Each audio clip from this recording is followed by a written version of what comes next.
And now shifting focus to some other story that we're tracking at this hour is where Rahul Gandhi may be in UK, but his remarks have stirred a hornet's nest here in the country, where the BJP has strongly condemned Rahul Gandhi's statements on democracy and India, and Union Minister Anurag Thakur has hit back at the Congress leader, saying that Rahul Gandhi is running an agenda to defame India.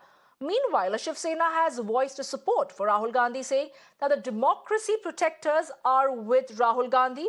But remember, in his latest address to the Indian diaspora in UK, Rahul Gandhi attacked the centre, claiming suppression of the opposition voice.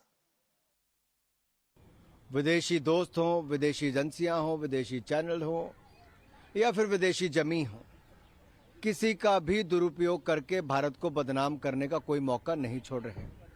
मुझे लगता है अपनी नाकामियों को छिपाने के लिए एक सुनियोजित तरीके से विदेशी सरजमीन से राहुल गांधी जी ने भारत को बदनाम करने का ठेका ले रखा है। उनकी भाषा, उनके विचार, उनकी कार्यशैली सब कुछ संदिग्ध सी है। और अगर ये पहला समय नहीं, ये बार बार राहुल जी ने किया है। जब कोविड-19 पैंडेमिक आया तब भी भारत की वैक्सीन पर प्रशंसन खड़ा किया। कहीं से अतिक्रमण हुआ तो जाके राहुल गांधी जी ने भारत की सेना की ऊपर प्रशंसन खड़ा कर दिया और जाकर चीन के अधिकारियों के साथ जाकर बैठ गए। हमारे सेना के जवान शहीद हो गए तो कहते हैं कार बम में कुछ लोग मर गए। ये सोच राहुल गांधी जी की भारतीय सेना के प्रति है?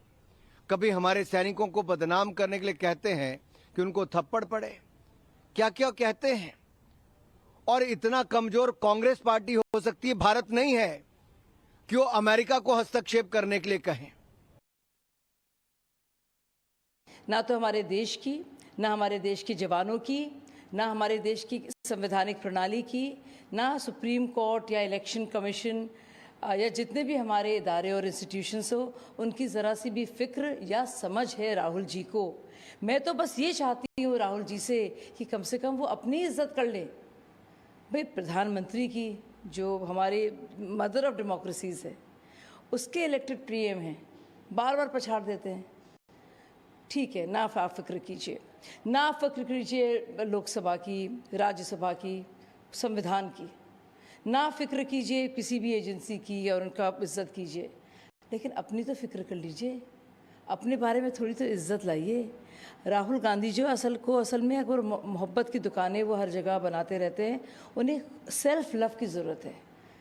उनको चाहिए कि उनको खुद अपने से मोहब्बत करें, थोड़ा अपनी इज्जत करें, ताकि उनके मुंह से इस तरह से बिगड़ैल बयान जो है ना निकले। राहुल गांधी जी ने ये बात कैम्ब्रिज में कही है और मैं उनसे सहमत हूँ। और इस देश के सभी लोकतंत्र के रखवाले, लोकतंत्र के चौकीदार, उनके जो भूमिका है उनसे सहमत है हम। इस देश का लोकतंत्र खतरे से भी ऊपर गया है, लगता है उनका मुर्दा पड़ गया है। जो फ्रीडम ऑफ स्पीच है और जो मीडिया की आज़ादी है, उस पर तो लगातार जितनी भी अंतर्राष्ट्रीय एजेंसियां हैं वो ये कहती रही हैं कि मीडिया की आज़ादी जो है पिछले 8 सालों में बहुत कम हुई है।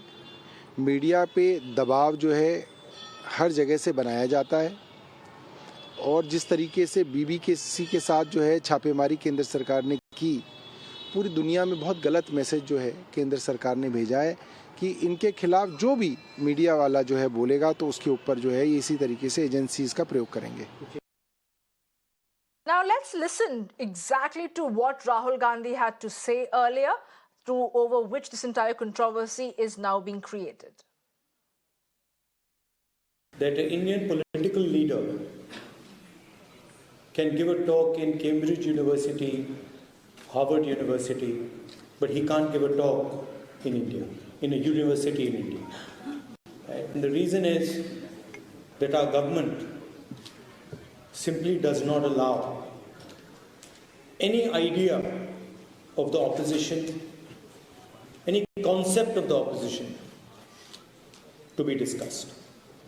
Same happens in Parliament House. when there are important things that we need to speak about, demonetization, GST, the fact that the Chinese are sitting inside our territory. When we try to raise these questions, we're not allowed to raise them in the House. It's a fact. It's shameful, but it's true. And this is not the India that all of us are used to. Our country is an open country where we pride ourselves on our intelligence, respect each other's opinions, listen to each other, and that atmosphere has been destroyed.